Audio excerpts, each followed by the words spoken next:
Parent and live stream.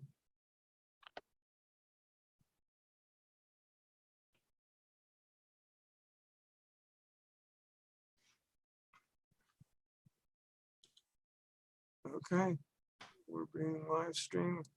Watch your mouth.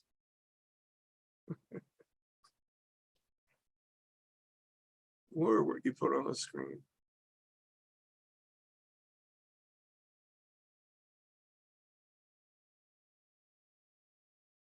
So next month we have pretty interesting speaker lined up from NASA, Michelle Thaler. She's coming back, but I think she's going to be remote. That's during the general meeting. This week, I think we have 2 speakers, if I'm not mistaken. Gary, do you happen to know who our speakers are this week? No, I don't. I read it earlier. It was a person from Villanova, a professor from Villanova. Actually, I have the website here. Hold on.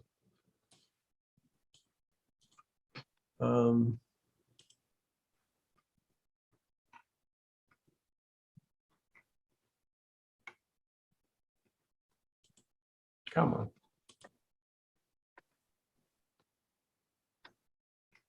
Yeah, I don't know. Where's Jeremy's email? Let's see. I have that somewhere. Jeremy. I was just reading. Dr. Amber Struver, talking about, oh yeah, it was about LIGO, about the gravitational wave detection stuff.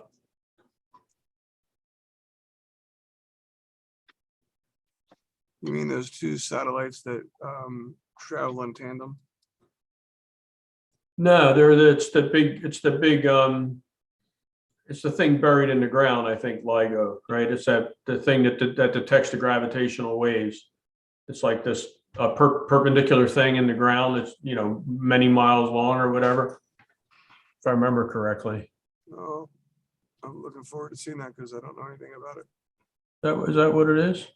Yeah, it's the 2 lasers that are going off perpendicular, like you said, and it looks Right.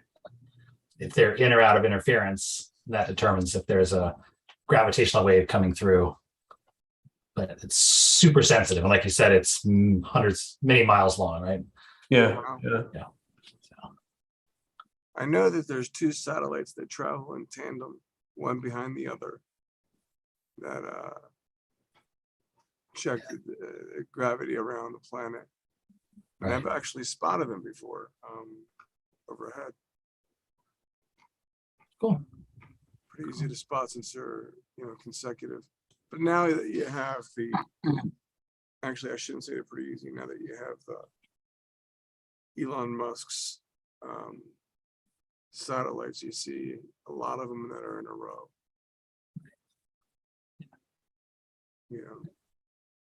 Both cool and terrible to see, right? Yeah. Right.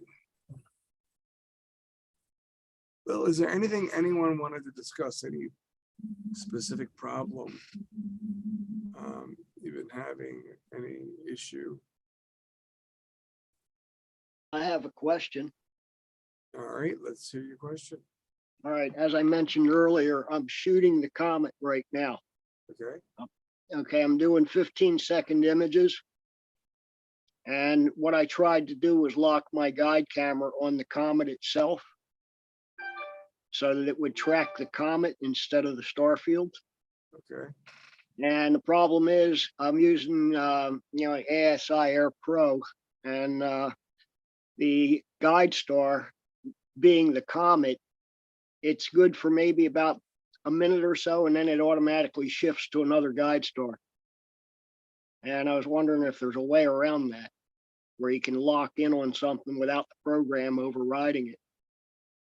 Are you touching the, you can touch the comet. So when you do the guiding with the ASI Air, Yeah. you can put the little square, the little green square Yeah, I've done that, but what it does is it starts guiding on it, and it'll guide for a few minutes, and then all of a sudden it's the comet's moving out of the center of the field of view, and I'll go look, and here it's locked on a different star instead of the comet. It shifts by itself. Not guiding on a comet.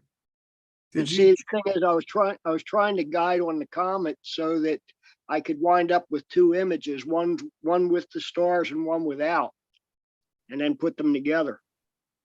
Is Because- is the comet, one thing I noticed, I have a fairly small guide camera.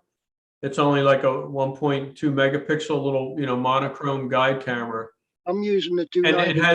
it has a fairly small field of view through my guide scope. And one thing I noticed is that, like, even though, like, let's say the comet's centered in my main camera field of view, Mhm. because the guide scope, I don't have perfectly aligned with the telescope because there's no real need to. It's just used for guiding. My comet is sort of near the edge, Right.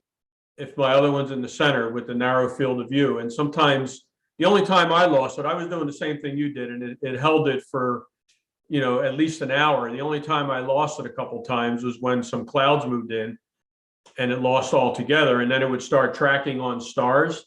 And then since the comet's moving pretty fast relative to the stars, eventually that would like drift out of the field, and then it wouldn't be able to see the comet anymore. So, or if the comet got close to the edge of the field where the guide camera's field, where the guide camera was, or the guide software was saying, I don't know, this is too close, I don't know what to do anymore, then it would lock on a star. Okay. I have my guide scope pretty much aligned with the main camera. I did that so that I could keep the comet within the field of view of the guide scope, and also, very close to center on the main camera. But it's still, like I said, jumping out on me. Bill, is there an option on your ASI Air?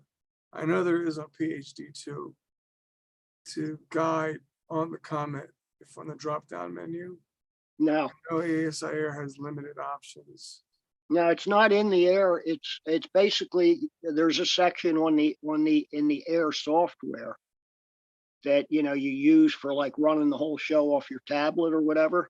And I can go into the guide settings, and there's tons of stuff in there, but there's nothing where I can override, to have the all of a sudden it'll give up on the comet. Right now we have a little bit of seeing conditions going on, so the comet is swelling in size and shrinking because of the seeing. And I think what's happening is it's giving up on the comet and jumping to a star. Yeah, it's very possible. Yeah, the comet is a lot bigger than what normally it's used to looking for. Right, exactly. What if you guide to a star very close to the comet? It won't help you. It'll still blur the comet. Yeah, because I'm already pretty close, as far as center of view of both cameras. So I just figured maybe there was a trick you guys knew that I don't know. So With No. Windows, yes. I didn't use any I mean, I'm doing it right now. I set up right before the meeting started, and I'm looking at my iPad now, guiding on the comet, and the stars are trailed in the comet. This is with an ASI Air.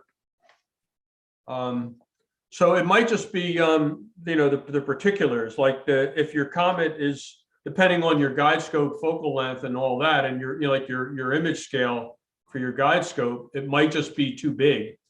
The comet might just be too big for it to. yeah, I'm using a 60 millimeter guide scope. So what is it, like 240 millimeter? Yeah, it's 240 millimeters as far as the focal length. And what about your guide camera? Do you know how big the pixels are? The guide camera, I'm using the 290, which is I think 1.2 or 2.1 megapixels. I'm not sure. It's their biggest, or rather the best of their minis, as far as the mini cameras. Which camera is Yes. it? Let's look up the pixels. Yeah, that'll be similar. That's probably a similar image scale. I'm using the 120, which I'm is like using- 2.9 micron pixels. Yeah, the 290 is the next one up from the 120. So it's probably similar pixel size. I forget what it is right now. I mean, I don't know if you can see that or not, but I can see it. there's where the I've comet's got- in the corner Yeah, I've got the. on mine, and it's held the whole time so far we've been in this session, which is half an hour almost, I don't think 25 minutes.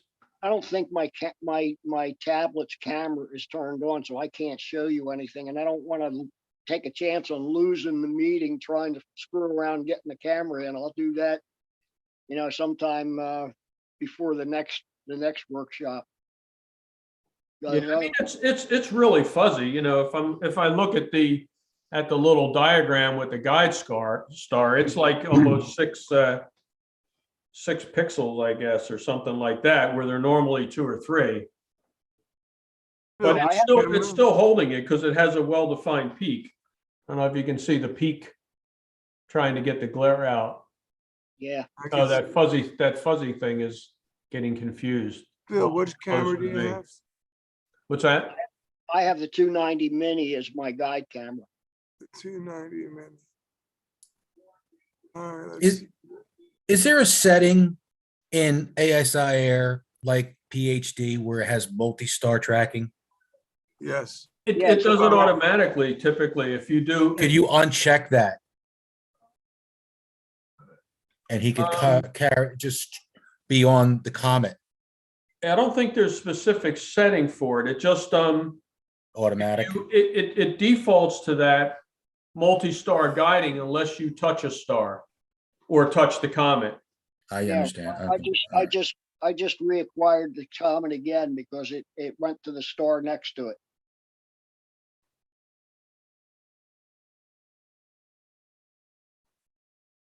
Yeah, you might just have to keep an eye on it, Bill, and just, every time it goes off, just put it back and you dump those other frames. Now, what I'm going to do is try and separate all the frames into groups. Right now, I probably have about an hour's worth of images, and obviously I'll throw out crap, but I'll see what I can come up with, and I don't know, maybe even superimpose a star field over top of the comet or something. That's exactly what I heard from Skywatcher's weekly broadcast, where they talked about Starfield is static and they put the comet's picture into that frame.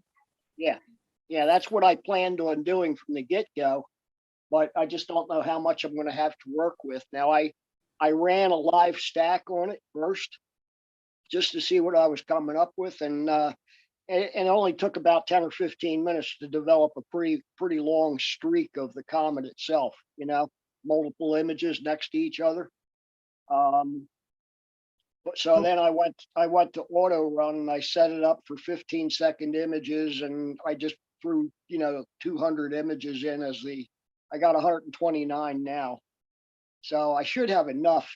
And if worse comes to worse, I'll just do one without any stars and just the comet. Yeah, well, you could just take that when the comet's gone.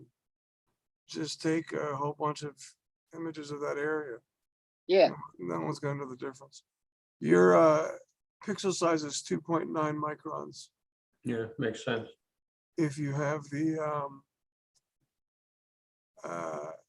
290 the mono camera. now I have the color one.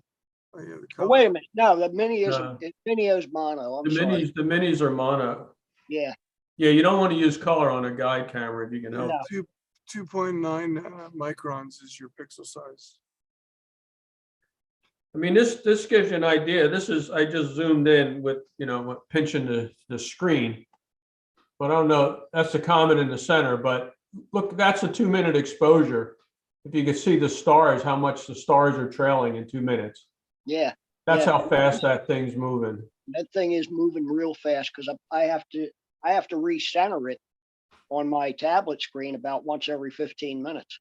I wonder, there's a website where we could find out with the ephemeris how fast it's going. Hey, Gary, is the comet in the ASIR's database?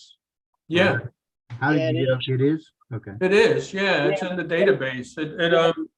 I just use the, it's built in that K-Stars planetarium software to point to it. Well, Here's the K-Stars here. The comet's sitting there. Okay. yeah, they have, when you pull it up for a go-to, they have the right ascension and declination wrong. When I went to my bigger tablet, I had Sky Safari Pro running, and I was able to get it, because it updates every couple seconds. And I was able to center it using those coordinates rather than the ASI air, because I was coming up with nothing in the field of view. So I pulled them off of Sky Safari Pro and entered them in manually, and it was dead center. Oh, interesting. Okay. Yeah, I wonder how often that updates. Yeah, I'm not sure. I mean, the Sky Safari updates sometimes when you turn it on, but you can always manually force it. If you go to solar system and scroll to the bottom of that solar system screen under settings, you can there's the label. It says update, comet and asteroid data. You just touch that and it'll force an update. There's a lot of comets out there right now near the sun. There's Pan-STARRS, there's Atlas, there's the CTF, and then there's this 96P Malkovich. Oh, no, John Malkovich. Machholz. You're Machholz. thinking of Machholz. Machholz, not Malcolm. It's not the actor. But it sounds more fun. It does. He just died recently, Did he unfortunately. really? Yeah, like suddenly he basically just dropped over dead.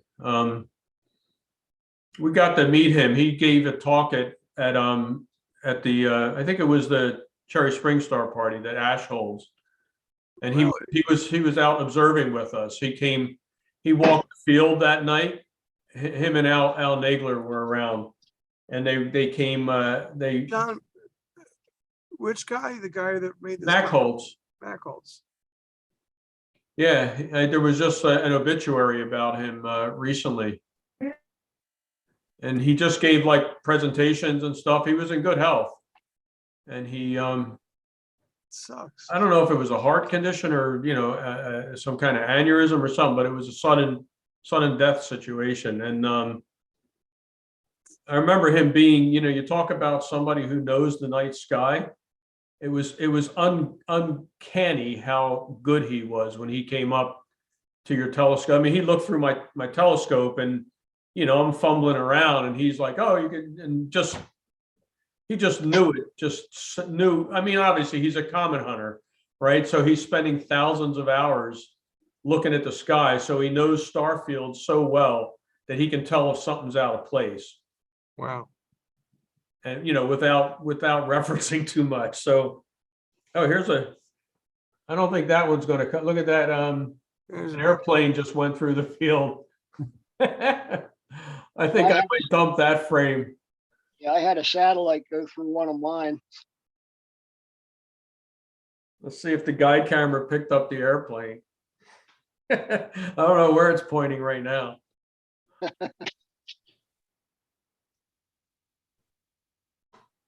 I'm tempted to open up my observatory. It's just been so cold lately, man. I don't have the patience to be out there in the freezing cold and get everything aligned. You're not totally remote controlled? No, I was, except that I had to give my mount back to Celestron. Ah. So now I have to put on another mount, align it, and it was great because I had polar alignment down. I don't think I'm ever gonna get that close again. I mean, it's definitely within the error of the threads on the screws of the Altaz axis. You know, and I don't know why, I'm really frustrated. They use coarse screws. I can dial it in so much tighter if I had a fine thread. But I guess it costs less.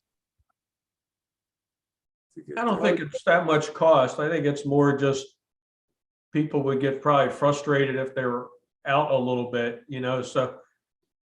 You know what I mean? Because if you're trying to really move it, like if you're setting up in the field, which is what I think most customers probably do, they don't have permanent installations. You don't want to sit there doing 40 turns when you can do 20 or something like that. There should be an option. Got Yeah. a question. What's your question? Do any of you guys do anything as far as solar imaging? Tom does. Tom Nolasco does. Tom is an expert. No, well, the reason I'm tossing this out, I And just, so does Wayne, actually. Yeah, Wayne does too. Yeah, Yeah, Wayne's Wayne. on tonight. Wayne's here. okay, well, I just bought a 3D printer and I printed out some solar finders that are adjustable. And I didn't know, I printed up a few extra ones, so I wanted to know if you guys were interested. I'll just give them to you. What do you mean solar finders? It's I have a finder. solar finder. And, It casts an image of the sun on a screen so that you can, line your scope up with it. Oh, I see. It fits Mhm. right into a dovetail. Oh, I just use the shadow of the sun. Well, this makes life a lot easier. So if you want one, I'll hang on to one for you, and I'll try and catch you at the meeting Friday, unless the weather's bad. Doesn't because it's a little bit of a jaunt for me on the going to the meeting. But I'll hang on to them, and I just figured I'd give them to people that need one. You know what? I have a question. I don't have an HA scope. Yeah. So I just have the Mylar cover. I'm wondering if I would use that in combination with an HA filter. That's all I use. Is just yeah, I have one from Teleview. How well that would work if I have a 12 nanometer. They can't hear me, then they. Not now. Huh? Who What was was that? that? Beats me. That might have been Barb. It might have been Wayne's wife, Barb. Oh, I thought it was a bird in the background talking. Don't tell your wife, Wayne. Well, I'm not sure. I don't understand your question, Lou. You're talking about using one of the Mylar solar filters in combination with the hydrogen alpha? Yeah, I have a Mylar solar filter and I have a 12 nanometer H alpha filter. That won't Oh, work. you mean like a 12, like a photographic H alpha filter? Yeah. That's a clip in for my EOS. Row. Yeah. So for looking at prominences, that's way too wide. I mean, you want to be in the sub nanometer if you can. Right, like solar filters, like the hydrogen alpha etalons are 0.7 micron Oh, bandwidth. really? Like good ones are 0.2. They're super narrow to be able to see contrast in the prominences. Yeah, thinking about it, there's no way that anything like that would, that'd be too narrow to use in the night sky. It'd be exclusively for the sun. Right. Yeah, you need something really bright like the sun to get through a filter like that. All right. I wonder what the filter cost or if it's cheaper just to buy a lunt. Well, I mean, the original like Daystars were very expensive. The ones like Jim Sweeney had and those guys, they were, I think just the Etalon was $7,000 for just a filter. Yikes. So they were significant bucks for the, and they were, you know, he had, I think Jim Sweeney had a point two or 0.3 micron.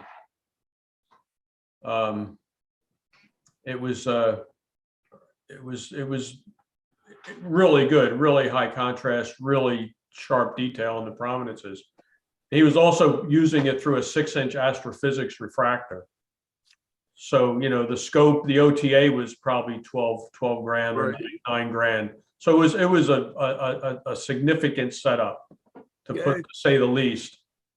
Sounds like it cost more than my house. It might have. It was a beautiful setup. Yeah, my lot was about 2,000, somewhere in that neighborhood. With What the Avalon size? built into it, What size lunt do you have? 60. 60. I think that is 60 it. Wait, millimeter. is that what that's similar to what Tom has?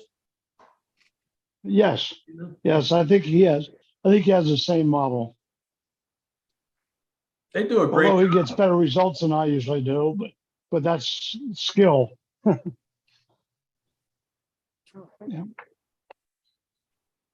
Does the club still have a Coronado that was available for rent?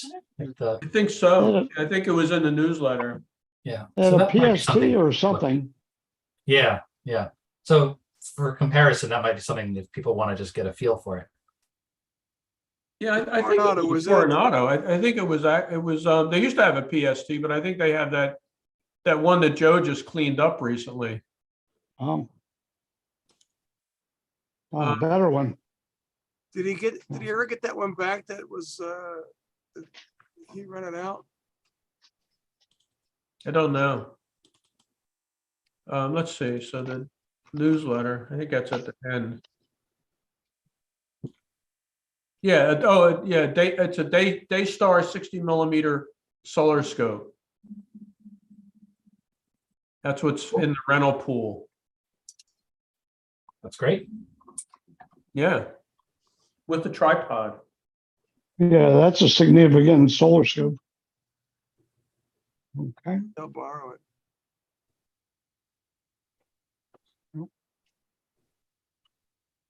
That looks nice. I haven't done solar imaging. Outside of using the Mylar cover. When there is an eclipse, and it's all boring because it's not really an eclipse. Well, no real full eclipse.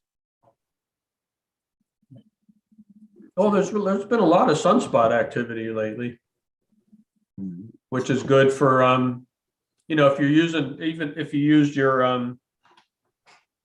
8-inch, you could do it like planetary, you know, like an image scale, real tight image scale, and really get some detailed sunspot shots. They're quite impressive.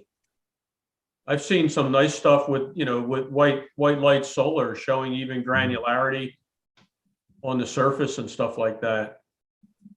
I gotta get out there and start doing some.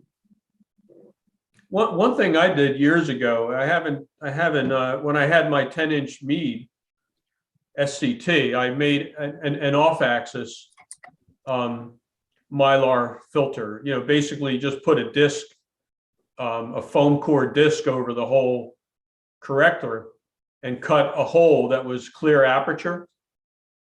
So it effectively, what that does is it boosts your focal ratio, because I forget what it was. It might have been like 90 millimeters or something like that, or that seems too big, but no, it was probably about that. It's a 10-inch scope, so maybe like 4 inches of clear, 4 or 5 inches of clear aperture.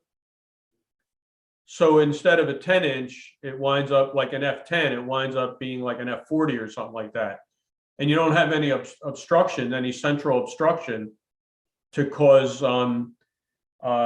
like diffraction in the image, and you get these super sharp images, and you don't need a Barlow because you're effectively boosting the focal ratio by reducing the aperture. Now, who did this? And with- I tell you, you can get some really crisp, like really crisp sunspot photos doing stuff like that with white light. He did this with an SCT? What's that? Yeah, a With Meade SCT? LX200, Wow. Meade 10-inch LX200. So you just off center the hole. Yeah, Oh, wow. My, I use little pieces of adhesive back Velcro to just stick the filter on. So I could focus, because you could, if I needed to even like, let's say the Mylar broke, I didn't want to have to replace the whole disc. I just wanted to replace the little piece of Mylar. So I just used some little pieces of adhesive Velcro on a piece of cardboard frame and just would stick it on there. I It made worked quite well. my 6-inch Newtonian, the dust cap has like a round piece that unscrews. And I put the solar filter inside the dust cap, and then I just pull that, it's maybe about 1.25 inches diameter, pull that off, and that's when I shoot the sun. Oh, cool. It comes out really well. No, it's very So, cool. I'm debating whether or not to get a Newtonian. It's just that there's, I've never used one before for imaging. And I'm thinking of all the problems that would pop up. The camera is going to have to be oriented, I guess, upside down or perpendicular to the ground, so the weight's right. I hope I can get one small enough so that when it slews around, it doesn't smack into objects in my observatory. But I solely use an Newtonian right now. yeah, I got one of the last Explore Scientific carbon fiber David Levy ones.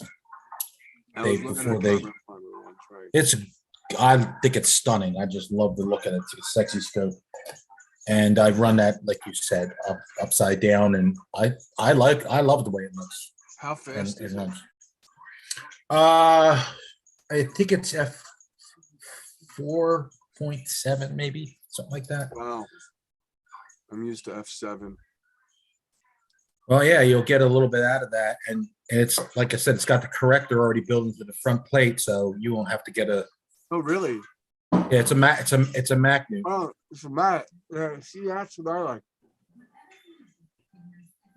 So the only one out there left was the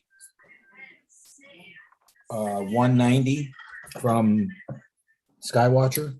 Well, look at High Point Scientific here. Yep. Yeah. But I like I said, I love this one's light, and it really is. It doesn't get thermal changes like metal does as fast Right, 'cause with the it's carbon fiber. Carbon fiber. There's a Matt Cass. A Mac New. Mac Newt, that's right.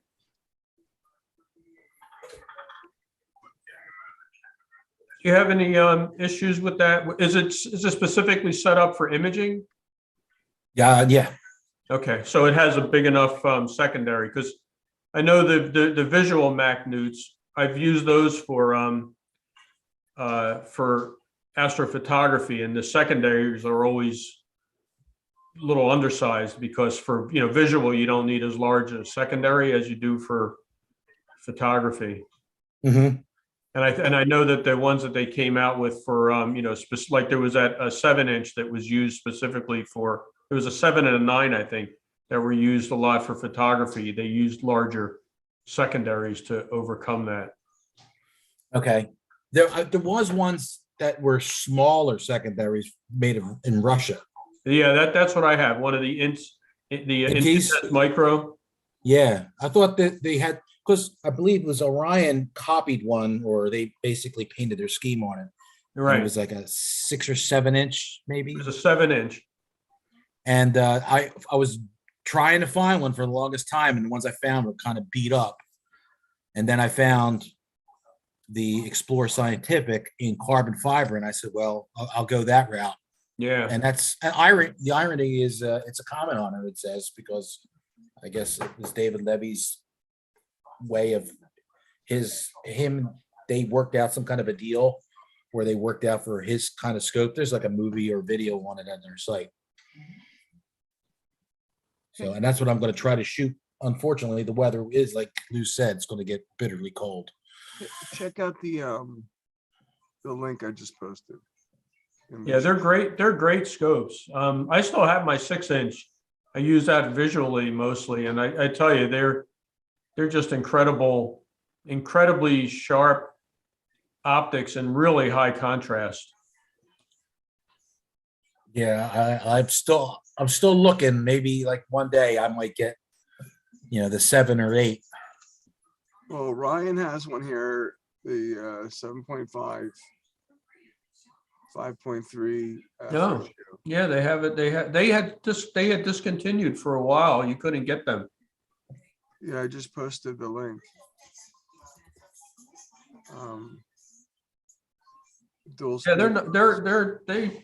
I tell you, it's a good, so I mean, it's a little confusing in terms of the camera and stuff like that. One of the issues I had with mine was the back focus. I had to change the focuser on it to a really like an ultra low profile because I couldn't get the camera to focus. And then eventually I wound up, this was with the DSLR, and I wound up going to a mirrorless DSLR, and then I was finally able to focus. Wow. Wow. It would miss by about 5 millimeters. I mean, it was so frustrating. Wow. With the lowest, Yeah. I even made a custom plate to mount the focuser to the telescope, and I saved like 2 millimeters or 3 millimeters, and I was still like 2 away. It was like, you got to be kidding me! I could never get it to focus. Yeah, I was in the same situation with mine, and I wanted to get the filter drawer that was available for the camera. It's a color camera, but I wanted to go and try the L Extreme because I'm in such light polluted area where I live. And when I ordered that, I had to take that in consideration with adding that space in there. Yeah, Jeremy had a similar problem. He bought my low profile focuser, the 2-speed, and then he took it to a grinder. Nice. He ground that down. I think a little more than 2 millimeters, but Well, the new project is an autofocuser, which has got to be attached yet to it. So that will be the next battle. autofocusers are awesome. yeah, they Once you make a get one, huge difference. You'll never go back. I hope so. They will. They make a huge difference. You'll never want an image without an autofocuser once you use an autofocus. Oh, that's my next piece of equipment. I bought the 3D printer ahead of it so that I could print up parts for my mount and so on. You love your 3D printer. What's that? Said you love your 3D printer. Well, I've only had it for about a week and a half, but I'm getting into it. There's a lot of little accessories for my mount and my scopes and so on, and some things that I've designed myself. So, I'm going to have at it. You won't get use out of it. Trust me. You will definitely get use out of it. I'm still printing stuff. I printed a extra big focus knob. I used to use a paper clip where the focuser was. So now I just build an extra big focus knob. I think I gave you one of those, didn't I, Gary? Yeah, I have it on. Yeah, I have it on my 9 1/4. I use it. Makes it easier if I change cameras, like from my planetary to my deep sky. I in order to keep the same kind of setup in terms of the extension tubes and stuff, I just crank the mirror. I use the focus knob for the mirror for the for the primary mirror. Right. Yeah. And if I go 9 1/4 turns, then it's par focal. Yeah. There you can. And then having that big knob, I put little marks on it. Yes. Having that big knob makes it really easy. There's a piece of masking tape I put on the OTA, and I just count them rather than trying to remember that little block knob, how many times it's turned around. Yeah, I think on my first one, I put a red magic marker on a piece of tape, whatever it was. and then just count as you spin. Yeah. Yeah, and it's close enough. Otherwise, you spend forever trying to figure out Tell me about what's it. in focus, especially when you're at F30 or something like that. I mean, Right. if you're doing planetary stuff, your image scale is so tight that if you're off a little bit, you can't see the object. You have no idea where you are. Can make you nuts. It's made me nuts. I'm replacing the elevation knob instead of that crank thing that came with my EQ6R Pro. So that's on my list of things to print within the next week or so. Put a big knob on that instead of that hinge thing that they have, which is lousy. You can print all kinds of stuff. A mount for your laser. So you can use a laser pointer instead of your finder scope. No, I use a Telrad. All right. It's all right. But I love the laser. I've never seen one being used, so I'm kind of, not knowing whether it'd be worthwhile or not. A laser makes it so much easier. I mean, yeah, you got to look out. You don't want to hit a plane, but the thing is, the chances of you interfering with a plane is very slim because if a plane does go by, it's the bottom of the plane. The laser's not going to penetrate that. See, I was always concerned with that. I'm right by the airport. Now, I mean, like, I'm really close to it. now, if you're closer to the airport, you're not worried about if you're parallel to the ground with the laser. Bad news, because you'll get right into the cockpit. And Yeah, no, it just, I'm near the flight path. They're not going over my head, but I mean, it's close enough. underneath, though, you're not gonna do anything. You're not gonna interfere with anything. Avoid the planes, but if you inadvertently hit somebody on the bottom of the fuselage, the laser is not gonna burn a hole through the airplane. Yeah, I'll just be careful. Just the other thing you got to worry about is helicopters that are bubbles. That. Oh, yeah. Yeah. You also have to worry about imagers that might be And even taking more long dangerous. exposures. And if you're close by or your laser is so powerful, that can be a problem. Even more dangerous, probably the most dangerous is the guy Wayne just mentioned. The guy trying to take his 45-minute exposure, and you just put your laser out there, he's going to come after you with his tomahawk. Yeah, I don't want to be that guy. Yeah. Sir. Well, that's why they don't allow them at places like Cherry Springs, and right, you're not allowed to use lasers there. Oh my God, the one guy sat on his car keys. The light Nazi had a field day. I thought he was going to get his ass kicked. I felt so bad for the guy that sat on his car. And that was the next day after the light Nazi yelled at me. Because, I put my car and my tent in front of my rig. There must have been a 1 degree clearance that this guy was looking for, that he saw the light. And I also had a Tupperware bucket. This guy, he Was wanted it a headlight? Huh? Was it a headlight? No. The light Nazi came by, and so I had everything I had was, on red lights. I was looking at my computer, and I had to stick my head out because I didn't have a helical focuser on the auto guider. So I had to move it back and forth manually. And I spent 5 minutes doing that. But, I guess the angle that I was at, the 1 degree,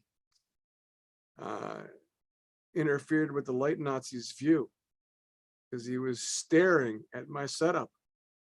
Look somewhere else. And then he comes by, and he's telling me that I'm disrupting his night vision, and he insists on giving me a copy of the rules.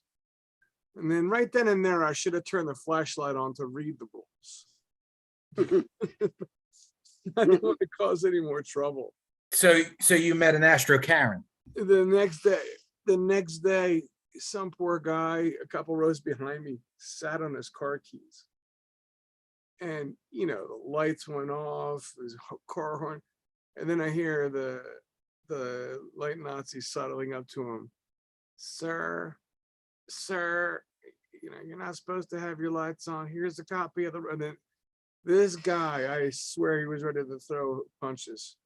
Get the fuck out of here before I throw you over the fence.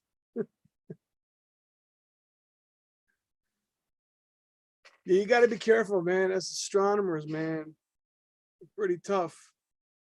I'm already dealing with a tight neighborhood of new young families moving in, and they leave their porch lights on all night long. All night. All night. All night. Mine turn them on. Turn them off at 11. I wish they would do that. I got one across the street. I got a brand new LED on the corner, and then I got. Thank God I'm not down the block, because there's one down the block who has 2 floodlights on all night long. Are you in a new development? No, it's an older one, but it's just these new couples move in, and they just leave their lights on all the time. I have to build. I don't know if remember Chuck, page. He had to build like walls from the lights, and I ended up doing that with tarps. So I was going to suggest, my neighborhood has we have a Facebook webpage that's closed. So every once in a while, like, I'll post a picture on there, and most of the people get the hint.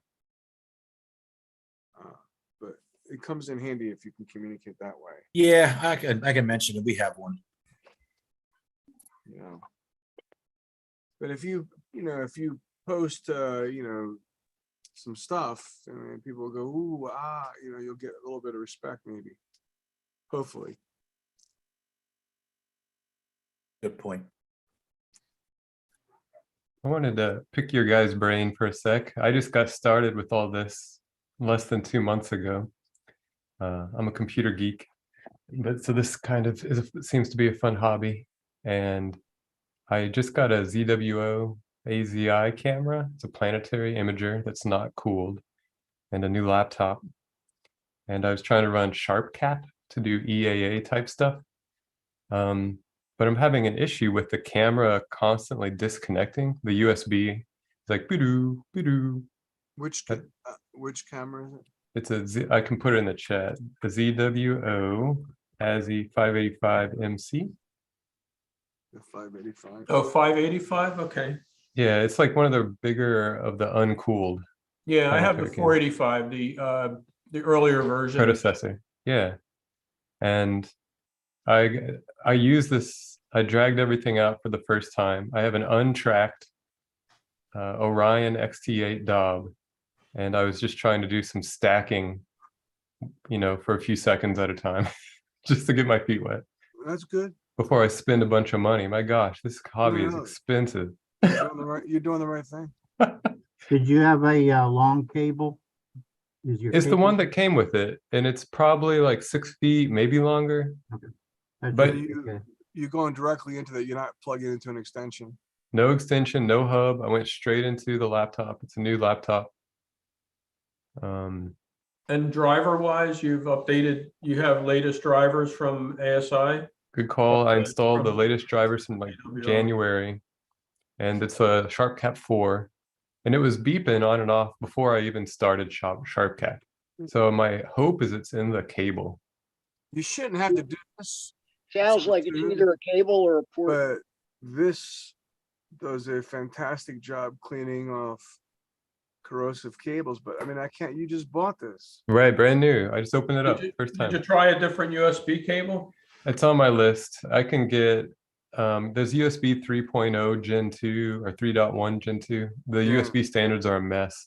So I was going to try to buy a high-speed USB cable. A shorter one, to your point, Steve. This hobby eats USB cables. It does, especially in the wintertime. They freeze, and you know, you gotta bend them, you know, who knows what cracked in there. Right. They're brittle. And I don't, do you use a hub? This is not right now. It's going I've- straight to the laptop. I've always had bad luck with hubs I can imagine. because the USB protocol is so stupid. I mean, there's no address, not, I mean, it'll just keep going, especially if you don't plug it into the same one. So if you It seemed like decide- one worked better than the other, one port. So it seemed, That can make a difference. Yeah, one of the things with USB is that makes it so finicky is it's a thing called it's called the characteristic impedance of the actual connections.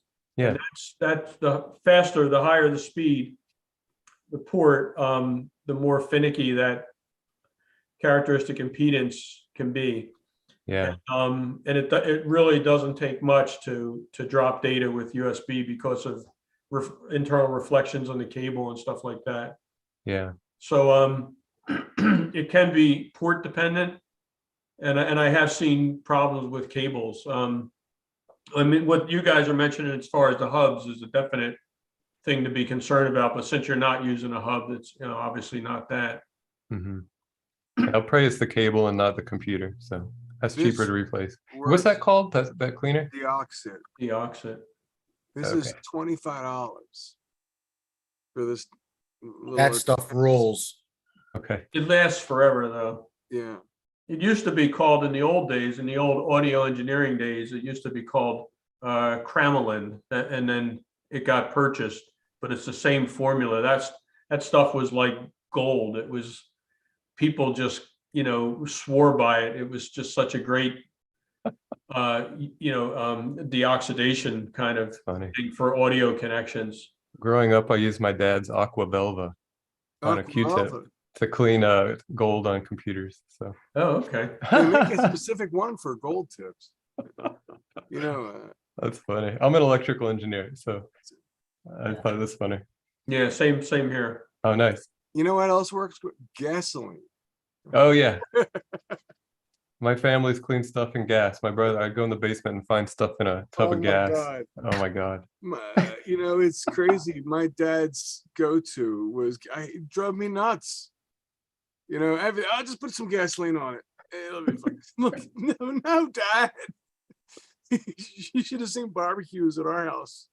That's hilarious. I have a bad memory of that situation. That's a quick side story.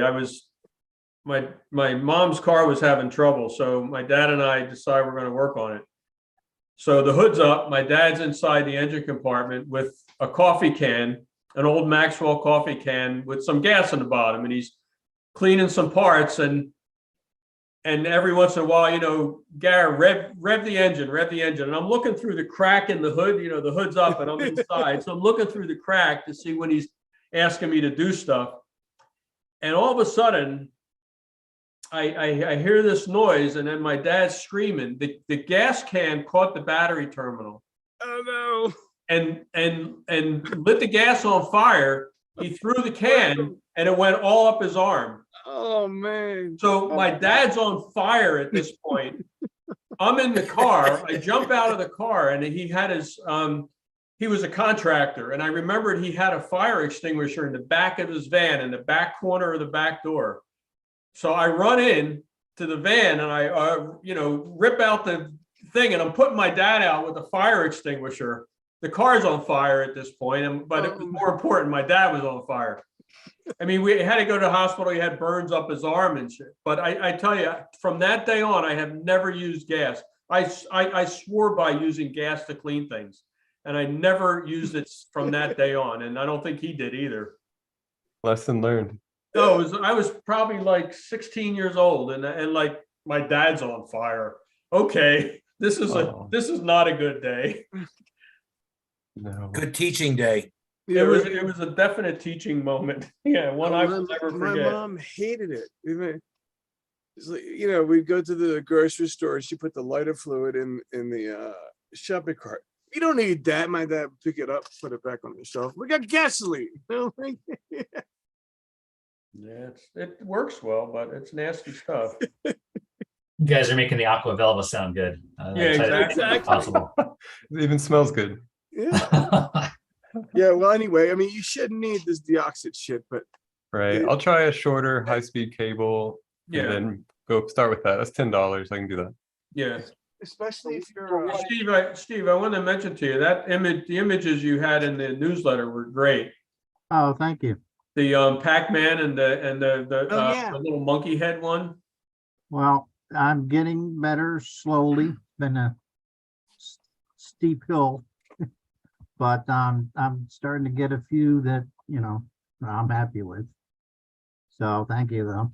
Yeah, they came out good. Did you use any filters on that or? Yeah, well, I've decided that, as all of you are talking about, I have a lot of ground-based light here. I've got a neighbor with two floodlights and, lights from the street lights, etc. So my latest formula has been to use narrowband filters and crank the gain up on the camera. So I'm using an L Extreme filter, which is hydrogen alpha and oxygen 3. Okay. I'm using that quite a bit. And it's giving me pictures like what I had there. Excellent. good Yeah, day. those are good targets for something like that, for a Yeah. filter like that.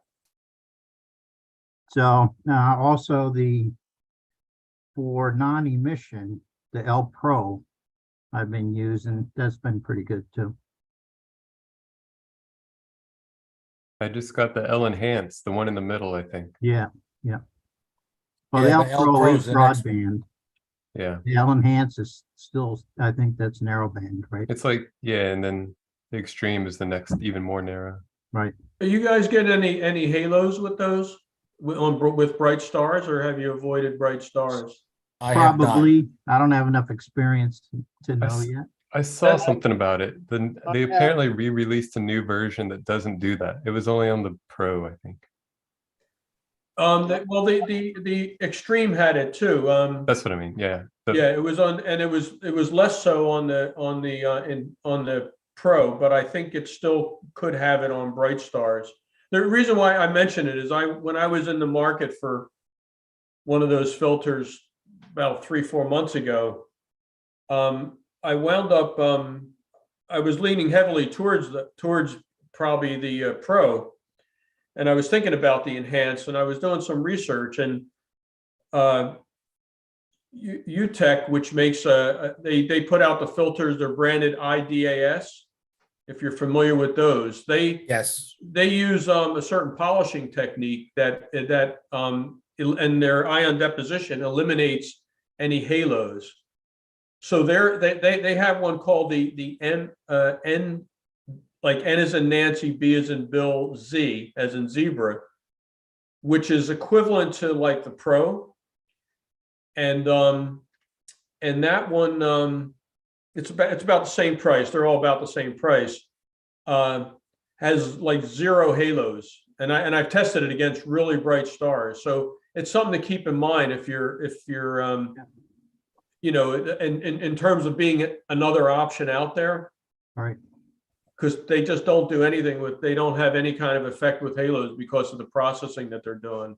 I've had absolutely no halos. I'm using an L Enhance. Yeah, I don't think the Enhance had the problem. I think it was just the L Extreme. You're right. Yeah. And Yeah, I was told about that Extreme, and I Pro. have not yet seen it yet on mine. But yeah, and I did do a lot with ultra bright stars in the field.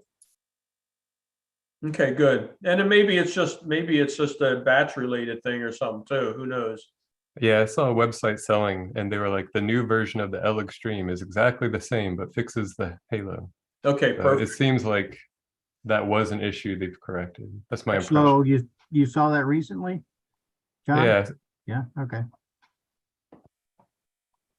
Yeah, and I think even the original IDAS, because they have a version 2 that came out very quickly, and the company was good enough to replace anyone who bought the first version with the new one. Because I think they had a problem with the narrower band ones causing halos.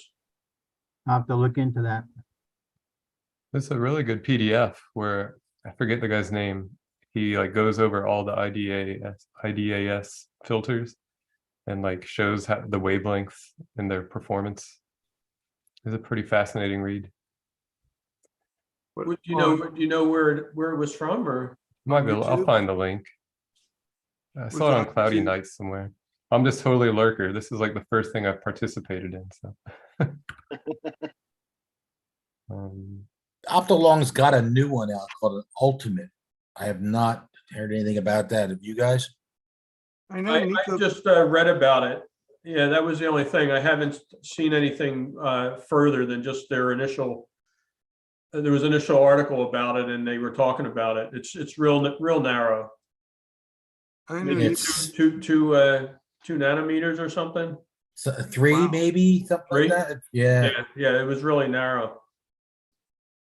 Well, Nico Carver did a review on YouTube of the different types of filters back to back to back to back. Pretty interesting how different they are. Yeah. I dropped it in. Jim Thompson is a 2021. It's an interesting PDF, but it helped me do the comparison between the brands. So the Optolong L Enhance is similar to the EAA Did you share it IDAS model. on the chat? Yeah.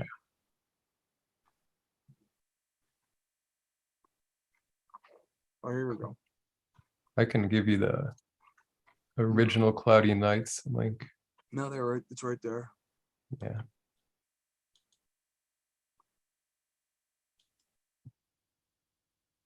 I think the MBZ was on there. They showed guesstimate performance on different types of sky quality. And Yeah, it had down some here. example images. We need filters around here. I was impressed with the difference. I wound up doing what you did, Steve, because I was shooting even with the moon pretty bright. I mean, like at least 70% kind of moon, and it was amazing how the images came out with that, like the stuff that Heart Nebula and the Soul Nebula, the one that Tom put in the newsletter last week that I did, or last Oh, month, yeah, I mean, that I nice. did. They were shot with that, and that was like I didn't even care if the moon was up or not. It just didn't matter. Yeah. It's amazing how well they work. Well, I'm at the, I'm just a beginner and I'm feeling things out, and there a lot of people have been helping me, including you guys. But my site is my back porch. And because of back and leg issues, I don't do much traveling either. So all the imaging I do is for my back patio. And I'm at the point now where I just leave 1 or 2 telescopes out there under a gizmo. Unless there's a big storm coming, they just stay out there. And I just go out and take the cover off, turn the power on, and I'm ready to go.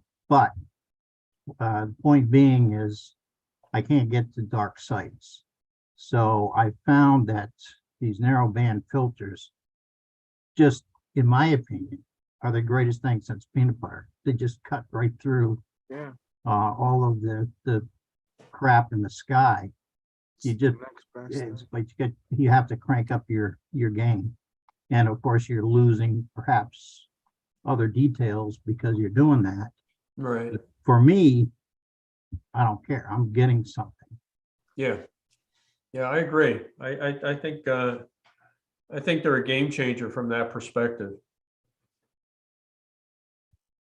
has everybody tried PixInsight who's working here on their prints? Because I have yet to try it. I'm using, and I use it. I love it. Is it confusing? No. Well, in the I beginning, mean, you have to get used to it. It's a learning curve like any software, but it's once you kind of learn sort of the paradigm, like what the programmers the way I guess Juan did that or whatever. Well, the way they approached it, it's very well done. It's one of the more impressive pieces of software I've ever used. I Okay. agree. I agree. My biggest stumbling block with it is not knowing what to use in what situation. Well, it just comes with practice and time. Yeah, I just posted today, if you guys are on the forum, I just posted a PDF and a Word document. There's one, the PDF's just a, save as. That gives a workflow using PixInsight. It was based on the workshop that we did last month, the presentation that I did last month on processing the processing the image or processing the deep sky image using PixInsight. Bill, if you want to Well- look at it, the easiest way to look at the PixInsight on how to process your data, you have the linear data and then you have after you stretched it. So there's certain operations you want to do on the data when it's linear. Learn all those, what can and can't be done. Some things. Yeah, that's kind of the way I've been going. And but there's so much to it with all of the different processes and so on. It's kind of like, okay, well, what does this one do? Well, It's take there's a look at the document I posted today. It'll really step through. It goes through the linear processing in great detail and talks about each step. The non-linear is not as fleshed out because that really does depend upon what type of image.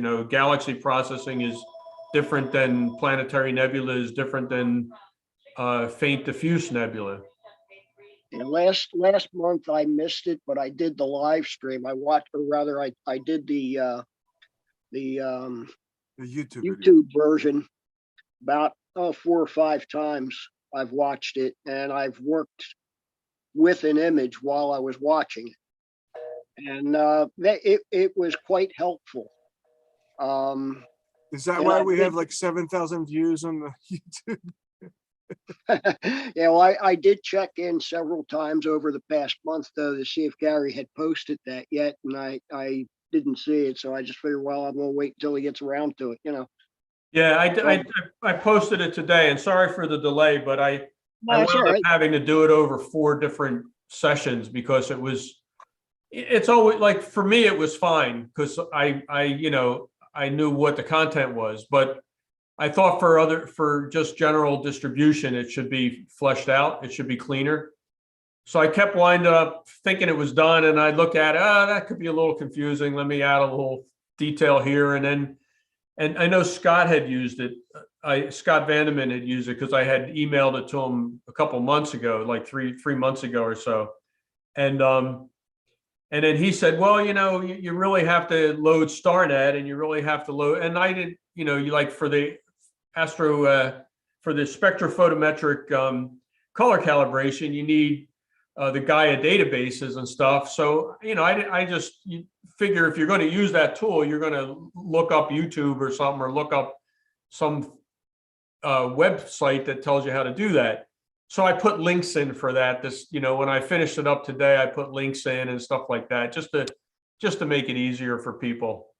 Yeah, I loaded all those databases about 2 months ago, and that was also, there was other upgrades combined with that. So I had a little bit of a setback getting familiar with all of the stuff that changed.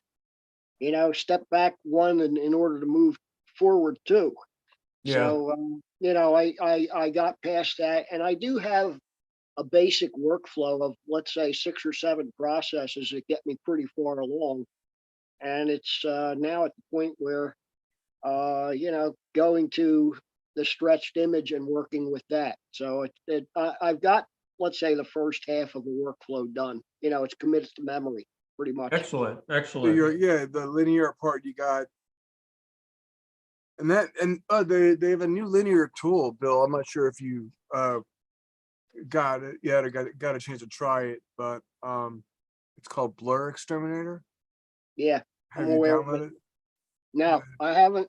What I'm looking at is well, first of all, because I'm retired and whatnot, it's a fixed income kind of deal.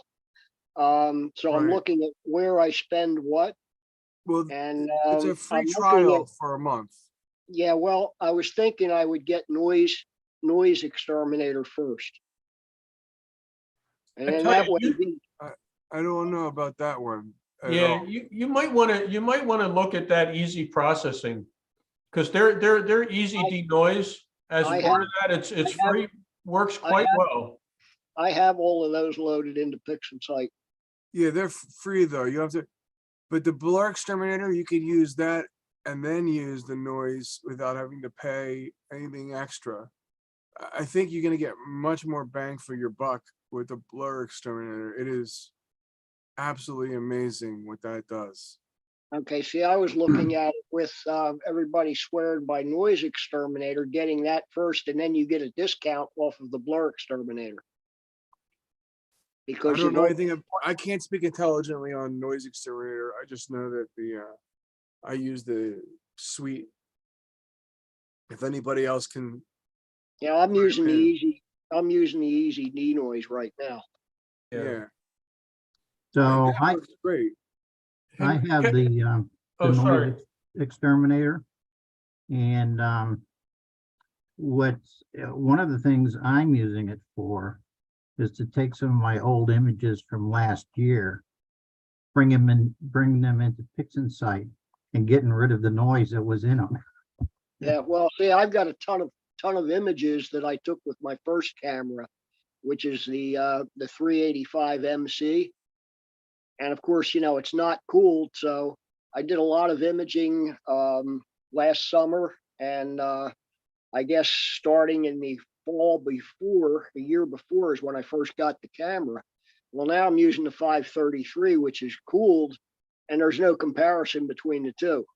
So I'm going backwards, playing with old stuff that has tons of noise in it. Mhm. And the new camera now that I bought this past, I guess it was sometime around midsummer is when I bought it. And like I say, there's no comparison. In fact, this thing's got no amp blow either. So Right. it's a damn good camera for, it's a lot of bang for the buck. That's the one I have, the 533, has a square image. Yeah. Yeah, I think it's a really great camera. Yeah. So I'm happy with everything so far. The next thing on my list is the autofocus. Oh, you're gonna love that. You're not gonna want to go back. Yeah, in fact, I'm going to 3D print a mount for it, put it on my Newtonian. I have my Schmidt all set up to use too, but I'm being told by the experts, so to speak, guys that I've known outside of the club, excuse me, they're saying stick with the Newtonian for now. Bill.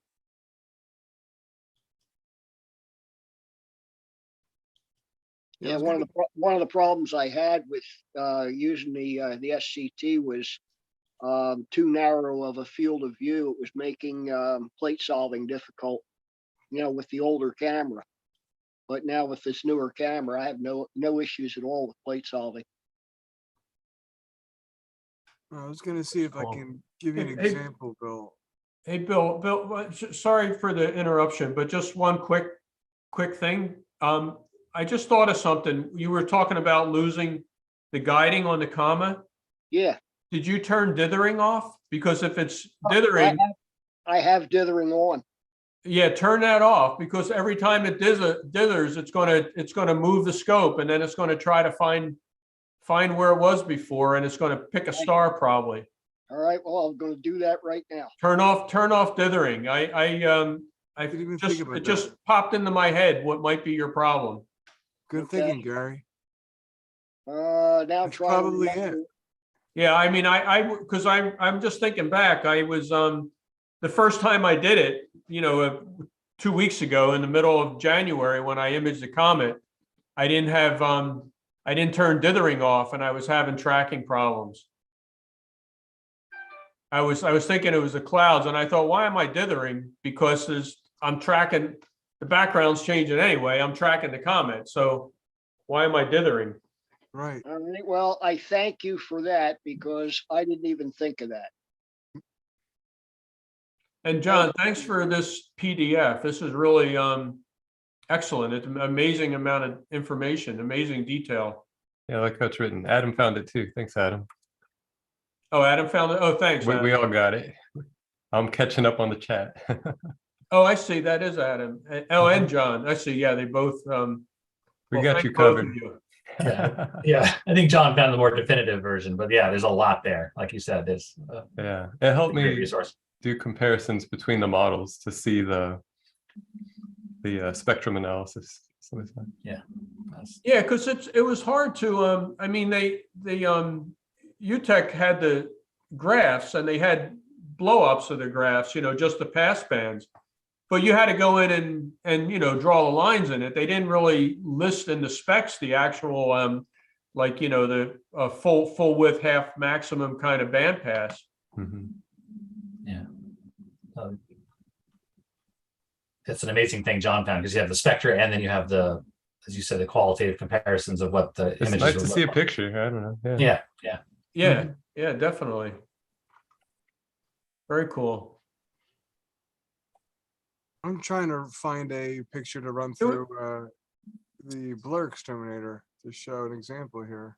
There was one other PixInsight thing I wanted to mention to people for people using it. I bumped into it just quite by accident. I was looking at this. I forget what I was trying to learn more about, and this person mentioned this using the generalized hyperbolic stretch tool in PixInsight, and I thought, oh, I don't remember seeing that. And of course, I look on PixInsight and it's not in there. And I'm thinking, oh, so then I, Google it and I find that there's some guy who developed this tool that's free that is quite nice. It's a really cool. Let me see if I can find the. Yeah, I Googled generalized hyperbolic stretch. Distribution, Wikipedia. Generalized hyperbolic script for PixInsight. And I downloaded it and installed it, and it's actually really cleverly done. You can do like ArcSine H stuff. You can do other types of stretches depending on the menu, but it actually allows you to like rather than just sort of stretch like you would with a histogram by moving the midpoint over, it allows you to offset sort of where the central point is. You kind of pick the beginning, you pick the middle of the arc, and then you can offset that. So it can actually stretch sort of almost like how curves would do if you were drawing a curve, but you're doing it using sliders like you would in a histogram. And I found that it was pretty easy to control and pretty easy to avoid clipping and to not saturate, not blow out your stars and stuff like that. So I just thought I would pass that along. I've only played with it for 20 minutes or something like that, so I don't have a lot of experience, but it looked really well done and it was clever. I like clever approaches to things, especially with user interface kind of designs. Gary, is this it in the chat? Let me see. Oops. Oh, no. Okay, I got too many windows open. The chat one keeps falling behind the other ones. Let me get the chat over here. It shows a picture of M51. Yeah, but there was one where it had to download. Let me see if this is talking about it. Yeah. This is downloads up top. Sample download. No. Yeah, if you can get the download page, I'd be interested in checking it out. It was in the PixInsight forum that I found it. Let me see. Let me see where the repository is. I love PixInsight. Because he just, I guess it came up in the forum because he just released a new version. I just found the link of the guy who did it. That's one thing that's great about this hobby is that people are so willing to put, you know, obviously a lot of time into stuff and then share it. For free. I've seen the most weird software since I started this. I'm pretty impressed by the community and culture of like DIYers. Yeah. All right, so where's the download link? I'm not sure. I just put the general link in. Hold on. I saw that. That's a cool picture, the green, whatever that is. It looks like spaghetti nebula or something. No, maybe this doesn't have the download link. Hold on.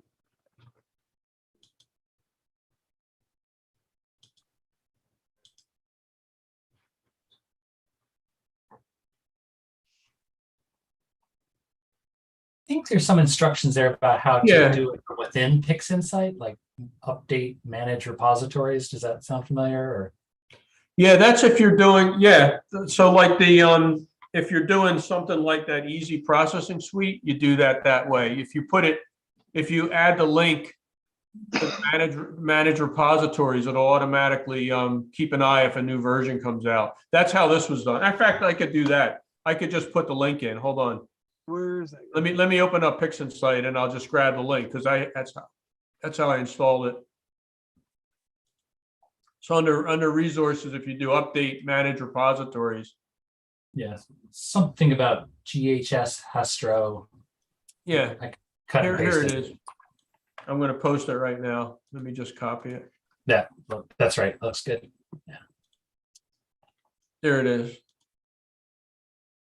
awesome. That's great. So if you put that in your repository, It says it's that same forbidden. website, just /updates/ and then it'll and then you just, you know, check for updates. It'll grab it and it'll put it in your toolkit. Wait a minute, updates, manage repositories, add, put the URL, updates, okay. Resources. Check for updates, downloading repository information. Where's it coming from? What do you mean? The server. Oh, GitHub, it looks like. it's downloading 6 packages. Does that sound right? Yep. It looks like I got it. Anybody else have trouble? No, I didn't have any trouble. I did it I mean, earlier in the week, I think Monday or something. Thank you, Gary. You're welcome. Check it out. It was, I mean, at first glance, it looked pretty nice. Am I gonna find this under scripts or all processes? Hold on. Let me see.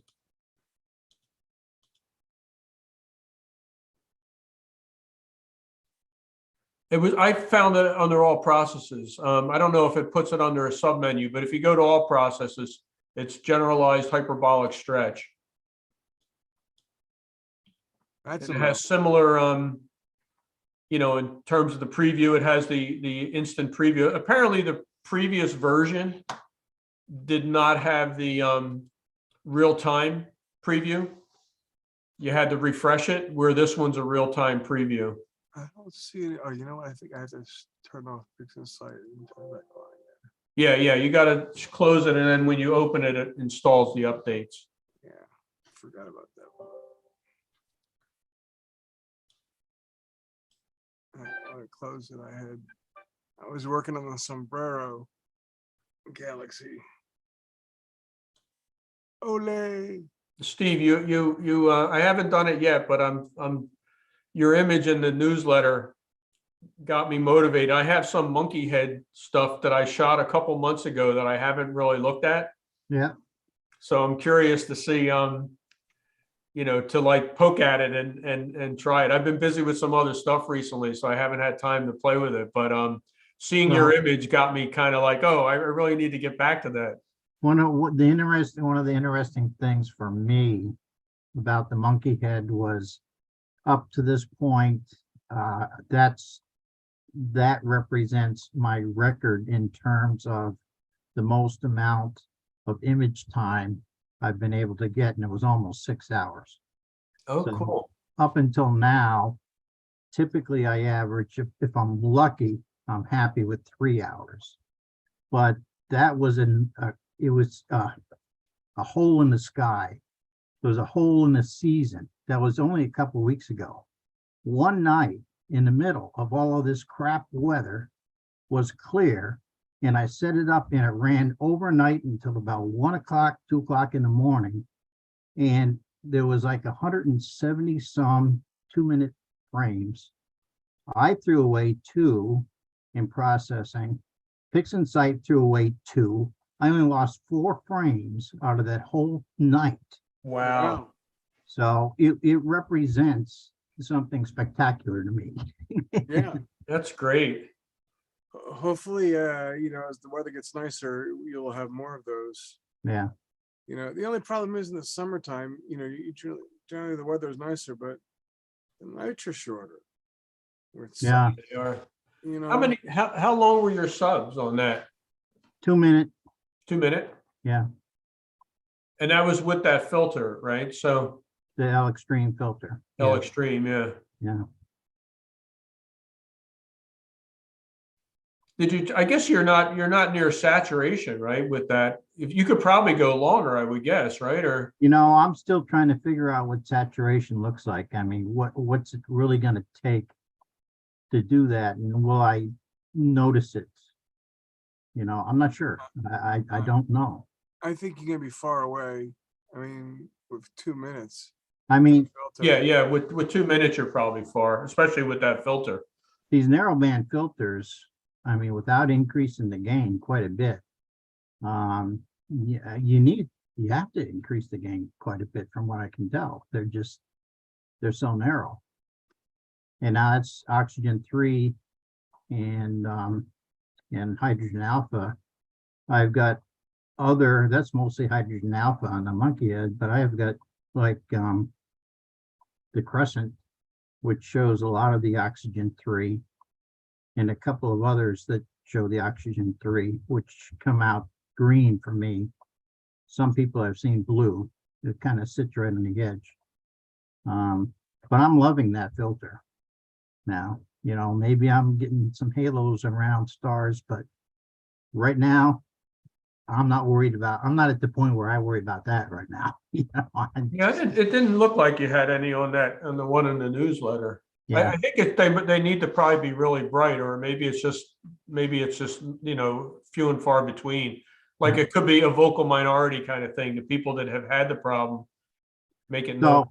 So what I do, a lot of people crank up the gain till they can see the image, a light image of whatever nebula they want to focus on for that night, and then crank it back to the sweet spot, so to speak, on that camera's chart with maybe 100. And I'm not even considering that anymore. Once I get, I'm just telling you what I'm doing, right or wrong. I'm cranking the gain up until one exposure, I'm setting 2 minutes, and I crank the gain up until I can see the nebula that I want to image. And that's the gain I'm going to use for the night with these narrowband filters anyways. So what kind of numbers what kind of gain settings are you finding that winds up being? So on my cooled 533, of course, these numbers change depending on what app you're looking at.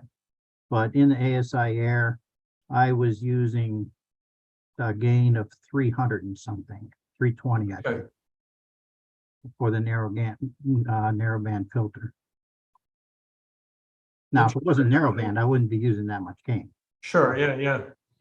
Yeah, I wound up doing it through the exposure time. So I typically shoot 2 minutes when I'm home, like since it's fairly light polluted. And I wound up going to 5 minutes with the filter. I kept the gain at 102. Yeah. Well, 102 is a sweet spot, right? Yeah, Yeah, that on the I curve. try to get that unity, gain, that sort of that right at 100. So I used to shoot at 100 and I moved it up Right. a couple just to be sure. Well, you're getting some Yeah, me too. incredibly detailed images. I mean, they're just fantastic. I don't expect I'm gonna be at that level, maybe never, because first of all, my largest think that telescope way. is 6 inches, so. Well, the ones I shot, those are shot with an 85 millimeter refractor. Okay, Yeah, those are shot with a small with a focal reducer, a 0.8 focal reducer, but they're my old Teleview 85. It's a 20-year-old scope. yeah. I mean, it's a good scope. It's a good OTA, but it's not big. Steve, Well, I don't do worry. Gary will help you get your images as good as his. He's really good at explaining stuff. Oh, I know he is. He's helped me a great deal. So I do have a Sharp Star, 61 millimeter Sharp Star wide field, 4.5 f4.5. Oh, wow. Okay. That's given me some beautiful pictures. Yeah. So those are my two imaging telescopes.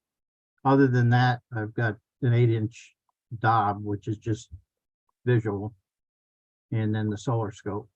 So that's my entire repertoire. Yeah, that's a good repertoire. That's a good set of tools to have. What And mount are you using it with? I have two mounts, the AZ EQ5 and also the EQ6 Pro. The Okay. EQ6 Pro is really much better than the EQ5. So that's what I'm using mainly Yeah.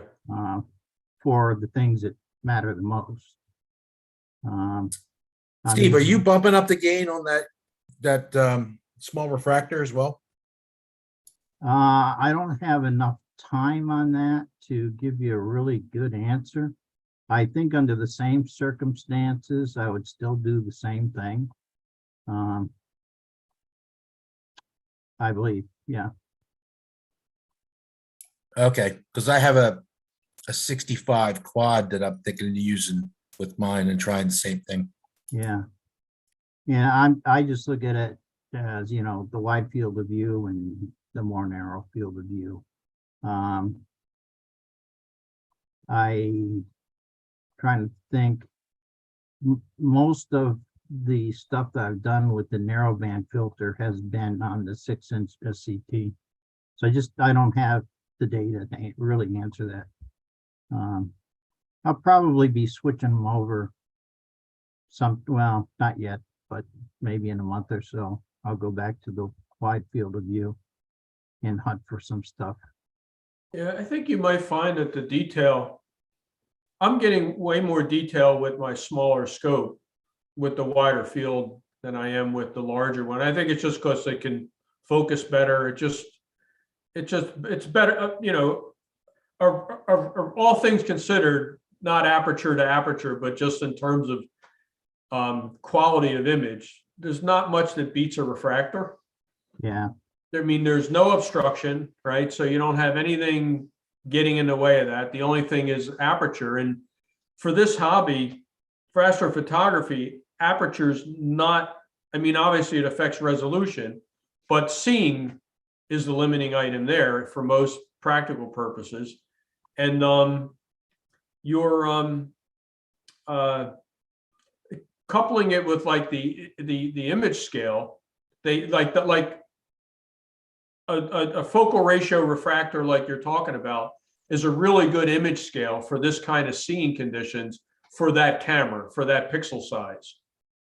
So you're not oversampling, you're not undersampling, you're kind of really close to the sweet spot for this typical seeing conditions that we have.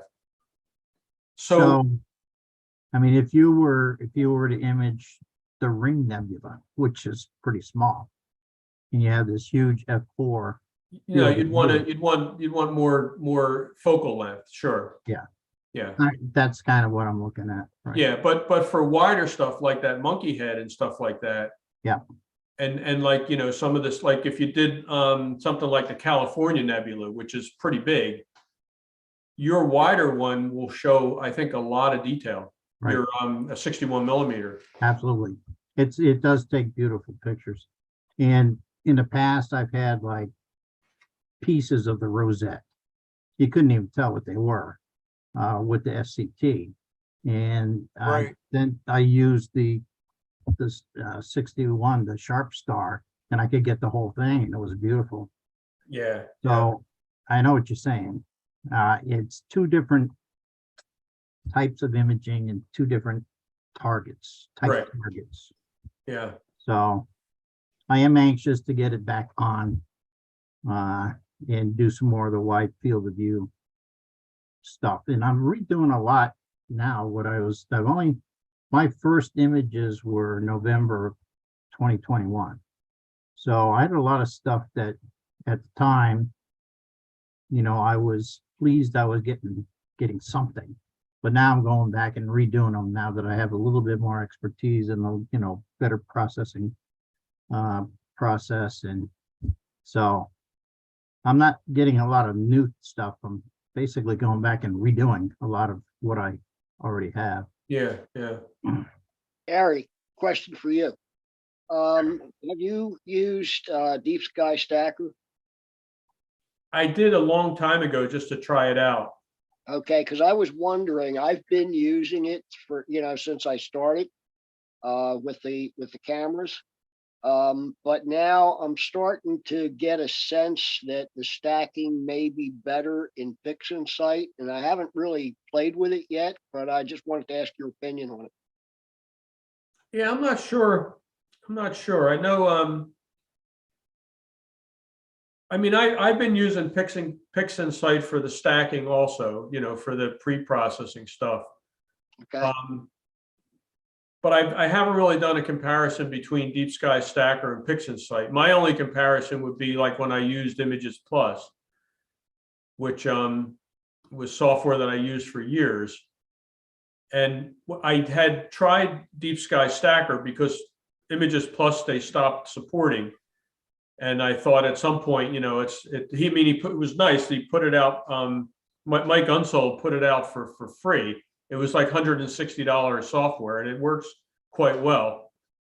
And when I did Deep Sky Stacker compared to Images Plus, they both seemed to give me, for my untrained eye, it seemed to give me about the same results. I would suspect that this similar thing is true for PixInsight. I mean, the nice thing that I find with PixInsight is the image rejection seems to be really versatile in terms of the different types of image rejection you can use with PixInsight. And that depends on how many images you have. You know, if you have 50 images, you're going to use different image rejection than you are if you have 6 images, something like that. Whereas with those other tools, I didn't see that kind of flexibility or that kind of versatility. Okay. Yeah. Well, I know I'm not answering your question because I don't really have the direct comparison, but I would think that if you have a reasonable amount of subs, that level of pre-processing isn't going to matter much or make as much difference as like post-processing tools. okay. See, my earlier imaging with the first camera, which I'm keeping because I'm going to use it for planetary and stuff like that. I have hundreds of images on given targets, but they're all short exposures. In other words, I kept everything 30 seconds and less because I didn't have any guiding or anything like that. Then I got the newer mount, the EQ6. That thing is spot on all the time, and I was able to go up to 1.5 minutes without any guiding. Now that I'm set up with guiding, I mean, it's a dream. So, you know, I'm doing less exposures but longer ones now. Right. The one thing I like about the PixInsight is the pre-processing is all the flexibility. But the one thing I don't like about the PixInsight is all the flexibility. There's just so much you can do there. Like for example, it will help you normalize the data so that when you have complex gradients, it'll take care of it right then and there, unlike Deep Sky Stacker. But you have to know how to set, and you have to watch Adam Block's videos like 5 times. Because this is very complicated, and there's a lot. Or you can go through it and turn off all the extra features, and it'll work just like Deep Sky Stacker. But I think the advantage to Deep Sky Stacker is it might be a little bit faster, since it has fewer things to work through. But I know that the PixInsight, it has the countdown timer as it goes through the pipeline, and it's something that would normally take me, I don't know, 10 minutes on Deep Sky Stacker is like 40 some minutes on PixInsight. But you know, if you really want if you have a problematic image, PixInsight might be the way to go. If you have something that has multiple gradients. Yeah, well, the biggest issue with the first camera is, you know, the amount of noise and stuff that's in it, because I did a lot of imaging during the warmer weather, and of Well, course the noise will just get eliminated with more subs. Either stacking software isn't gonna be better than the other. I don't think they'll be very similar, but the more subs you have, it's just like when you're doing planetary imaging. You know, it's very, very noisy. But when you're stacking 1,000, you know, subs, poof, the noise goes away. You know, if you look at 1 sub or 10 subs, it looks terrible. So if you have a lot of subs, Bill, one object that has a lot of subs, I say go for it and restack it. that is the case, because I did objects over multiple nights, and, you know, 200-300 images each night, and, you know, getting like 15-16 hours of data on one target. If you have that much data, you should be able to eliminate the noise. Just Okay. make sure you stack them appropriately. You know, you match them up so you don't, like what I like with my camera, my DSLR, what I found is, you know, the temperature would be like 16 degrees, and then 14 degrees, then 13 degrees. And then the next set of subs, maybe it would be 10 degrees, 11 degrees, and, you know, and then if I tried to incorporate the darks in that, it would create more noise. So I wound up just eliminating the darks and not using darks at all. And, you know, when I had 400 subs, why add, you know, try to sort through all the different degrees. If everything was 15 degrees, okay, yeah, I'd subtract the dark current, but it wasn't. And the dark current is very, very different, you know, from 15 degrees to 10 degrees to 9 degrees. So, you know, just, you might want to look at that as well when you're stacking. But if you have hundreds of hundreds of images, I think it's worth it to stack them again. Yeah. Whether Okay, you use PixInsight or whether you use Deep Sky Stacker, I don't think it's going to make a big well, difference. basically, I got frustrated with all the different software I was trying, and then I, you know, bit the bullet and got PixInsight sometime last summer. Is towards the end of the summer is when I got it, and you know, so far it's done more. Even though I'm still at the early stages, I'm getting much better results than I ever got with any of the other software I've used. Yeah, plus we can all help you use it because that's what we Yeah. all use. Well, there's a learning curve, and what I'm going to do is I'm trying to whittle it down, like what's most important now. Now, I asked about the stacking. Really, the reason I asked is because of all the data I have from going back, a year and a half prior to me getting the newer camera. Yeah, I mean, the stacking, I mean, if it's the case like you're mentioning, unless you're gonna use all of the features, if you have complex gradients and all, all those other problems that PI can address while stacking, I think you're gonna cause yourself a lot of headaches unless you learn it inside and out. Yeah. Well, I eventually will. It's a matter of time, and But that's if you need it, if you have all those complex gradients. Otherwise, Deep Sky Stacker is enough.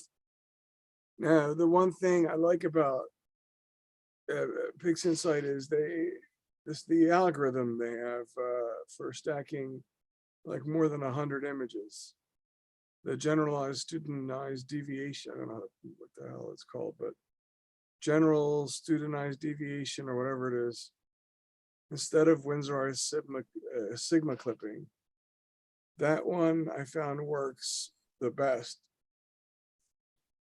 removing satellites, airplanes, and stuff like that. Which one, Lou? Let me tell you. There's that ESD and then there's the RSD. Yeah. Let's take a look. Let me see if I can find it. I found that was the tip you gave me, Lou, when I was having that problem with the Orion Nebula, because those satellite trails were in like every exposure. So Yeah, when it did the Windsorized rejection, it didn't think that they were rejects because it was in almost every frame. Right.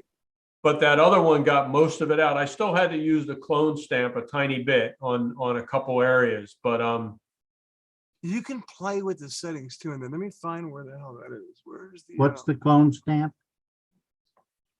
oh, it's basically like you can there was since this one area where the satellite was, there wasn't much in there, so I grabbed some sky next to it and basically duplicated it on top of it In Gary? PixInsight? PixInsight.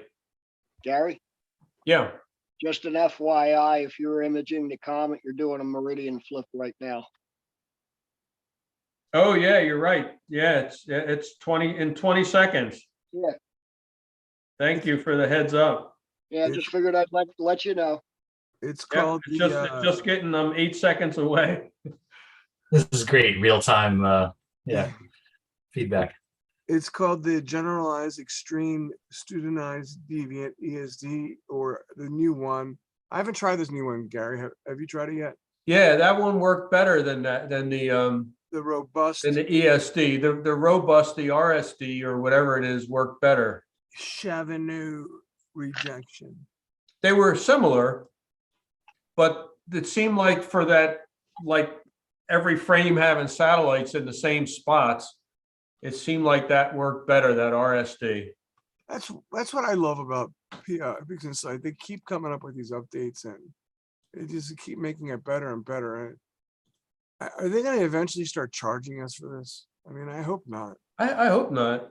Oh, and not RCR.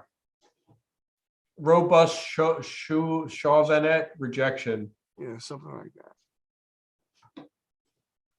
I haven't used that one yet. Yeah, I think if you have difficult images like I had, difficult subs, that one is worth a try.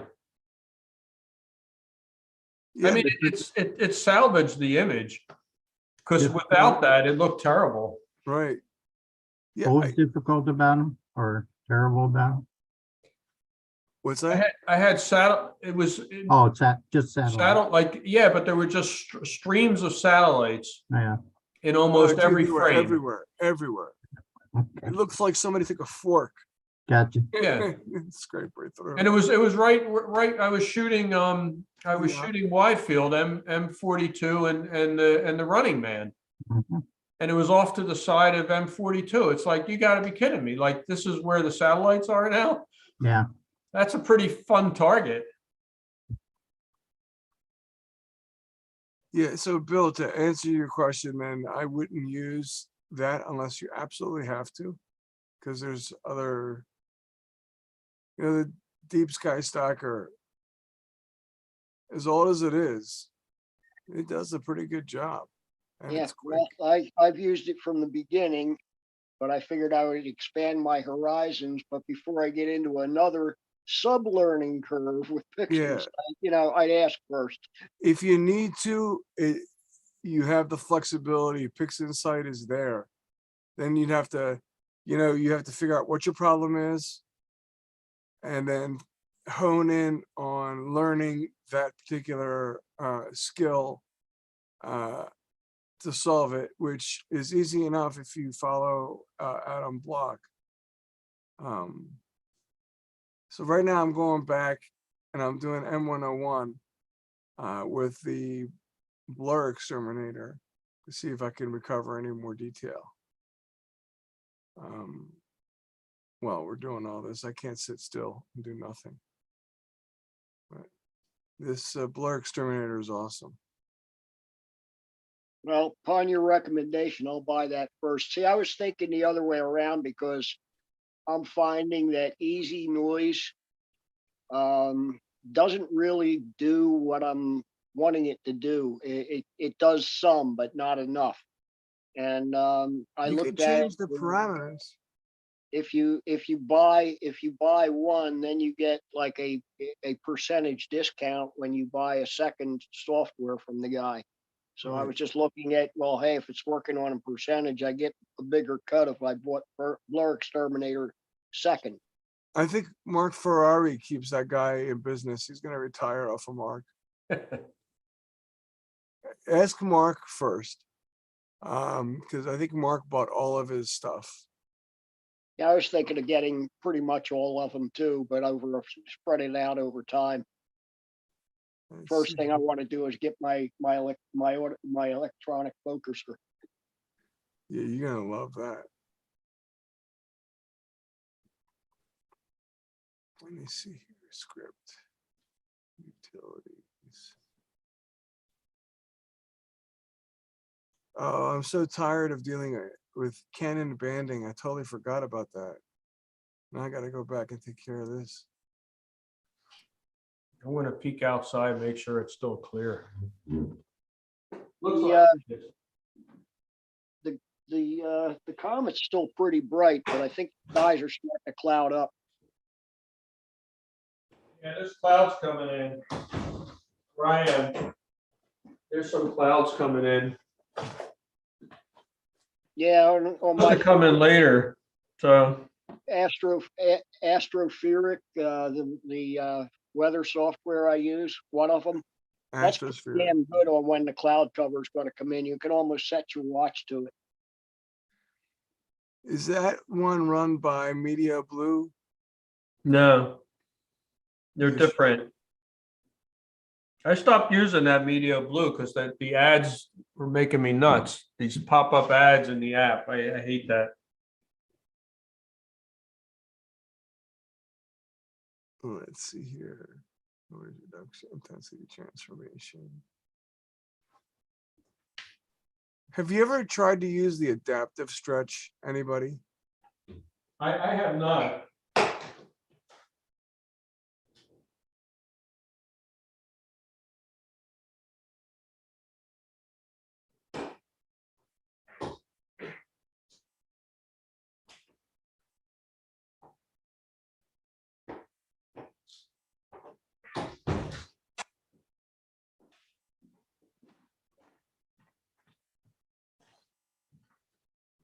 Let's see what we got. Really, I'm really getting to a point that's unlike me to trust my equipment. So, well, I just did the whole meridian flip without looking at it.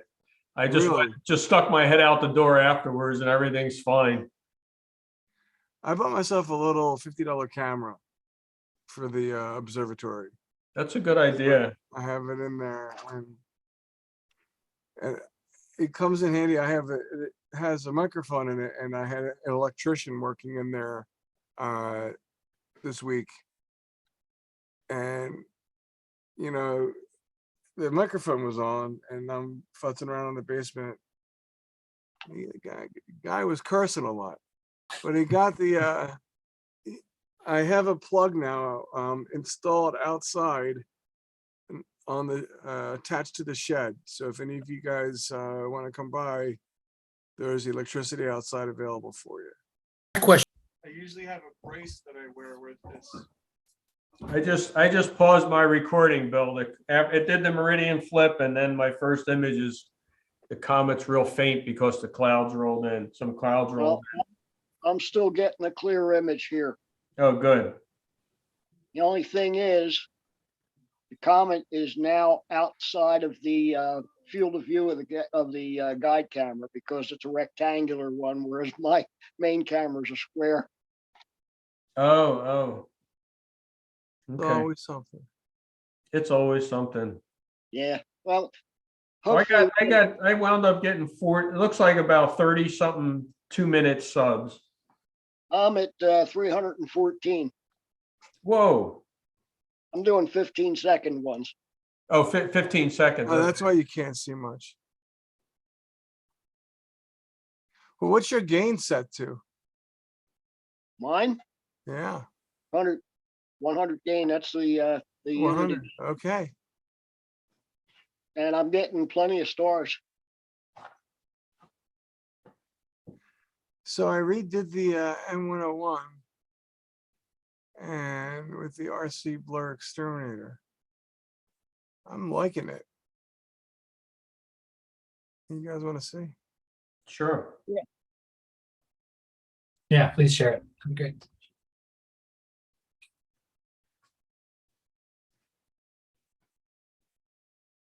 I don't know.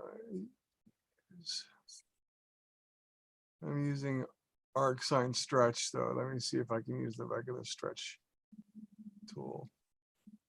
Soft, where is the soft stretch?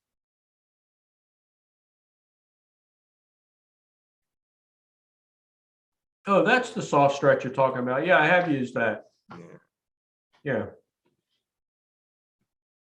I don't like this stretch though. It's not,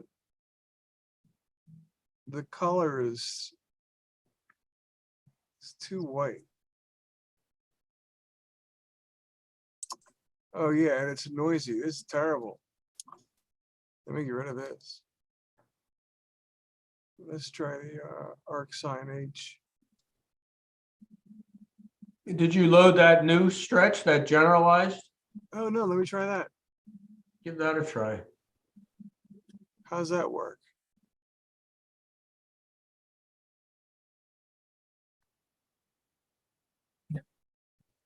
So what do I do with this guy? So turn on a preview, All right, and then where is it? move this. Yeah, and you could do the stretch fact. No, leave that. That's your white point. Down on the bottom where it says transformation, do your stretch factor. Grab that slider, bring that over. And see the curve come up? Yeah, Just keep it there for a second. it's clean. Keep it there for a second, then go into the center of that curve. Place your cursor in the center and there, and then click wait, move it so the pop-ups. Then do send to SP on the right underneath there, right above clear.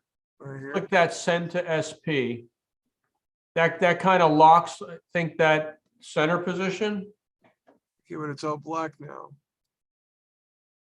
Yeah, Hold on, let me start from scratch. yeah, reset it. All right, so you want me to go? Wait a minute, let me turn off this. Yeah, I think it still thinks it's stretched. There you go.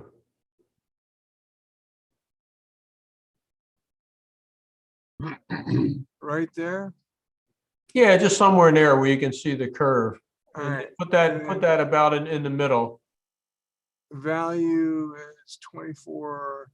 Did you click in there? I clicked. Okay. Maybe don't do that, send to SP. Clear it again. Sorry, Side eye. try it again. Just hit the clear button, maybe. Yeah, you could probably just do that. So click it in the center. Oh, let me try to get it right on the, be anal and get it right all along. And if you click that, you can see where it says symmetry point underneath transformations, the middle slider. Right. Pull that to the right, you'll see what that does. It actually, I'm not sure why yours isn't behaving the way it did when I tried it.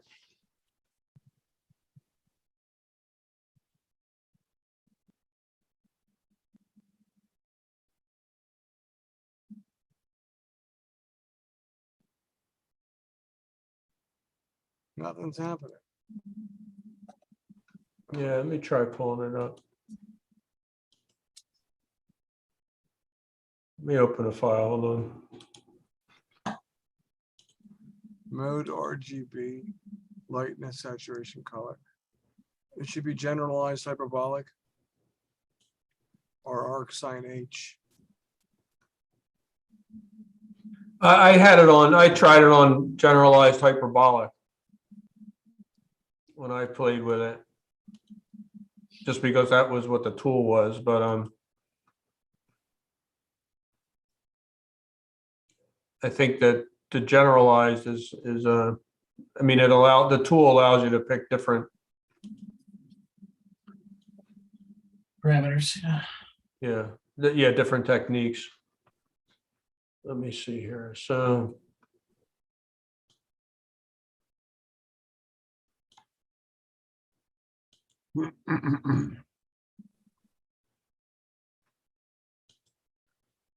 yeah, it's not going to work on this. Let me grab a different image.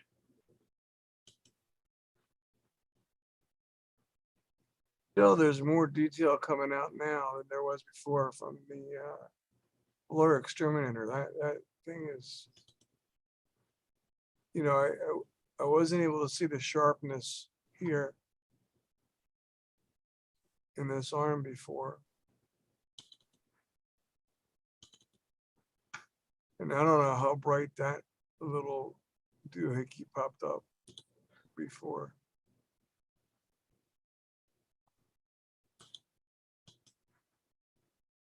What is it, like a globular cluster or a Magellanic Cloud to this galaxy?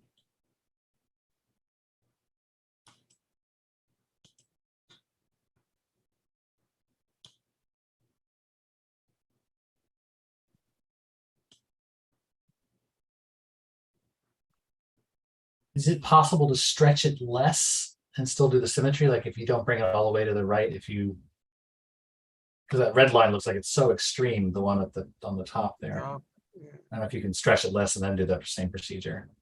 let's try it. I think you can do similar what you would do with a histogram, where you can do multiple iterations. Like you can execute that, then reset, and then execute and reset. Yeah, well, I mean, I could barely see right here, I could barely see the core. So let's try this again.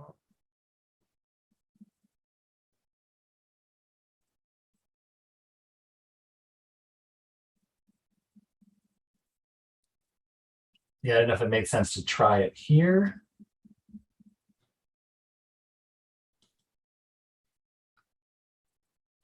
And set the SP.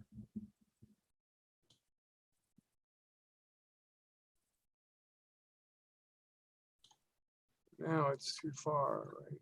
I'm not sure I understand. That's... Wait a minute.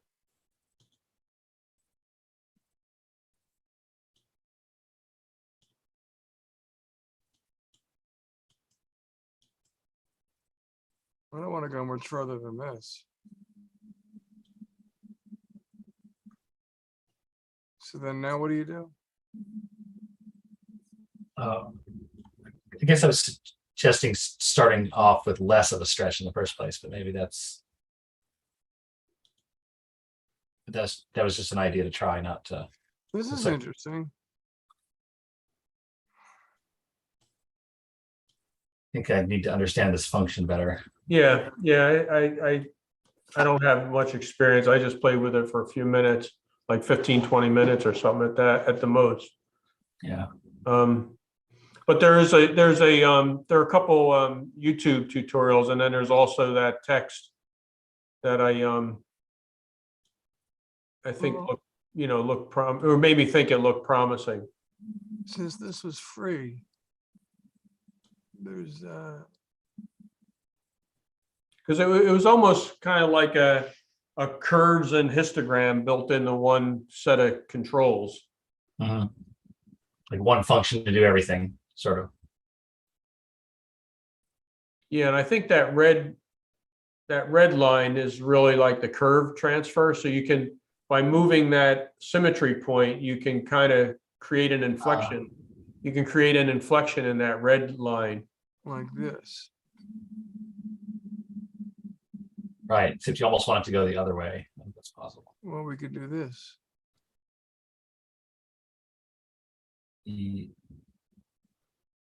Oh yeah, look at that. Now you're bringing out some detail.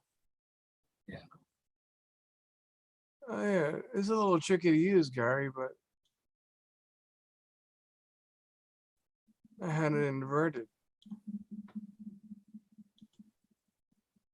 Now, I Interesting. don't know that I've gotten this much detail without using HDR.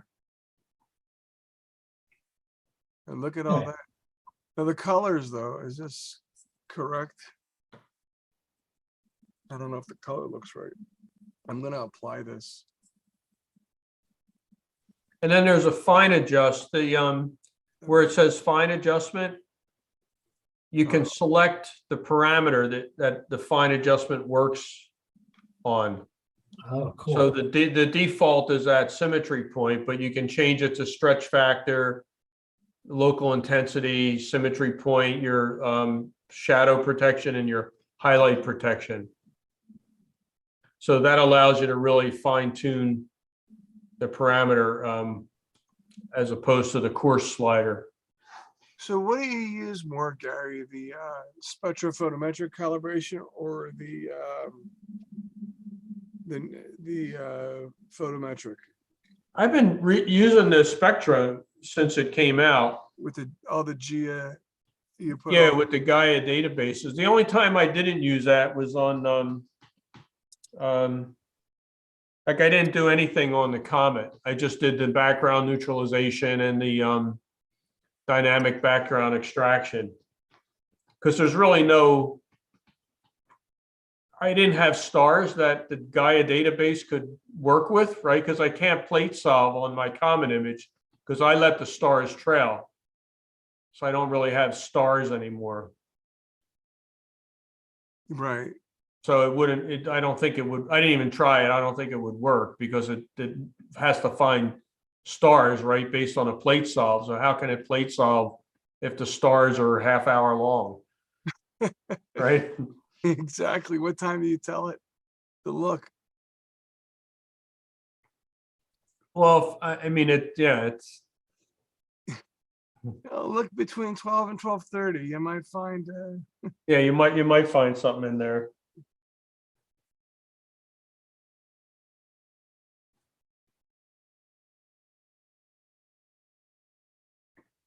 I'm gonna head Yes. out, y'all. Thank you very much. All right. It was wonderful to meet some folks and Yes. Look, Yeah, same every here. month we're here. Take care. all right. And Take Yeah. care. Nice meeting you. yeah, a thanks. Your pictures look great. I'm excited to keep learning. So thanks. You're welcome. Have a good Bye-bye. night. Yeah. I think I'm gonna head out as well. As always, I have learned a lot just by osmosis. So thank you guys. Same here. Take care now. I'm going to head out too. Yeah. Yes, Let's call it. wall to wall clouds here now, Gary.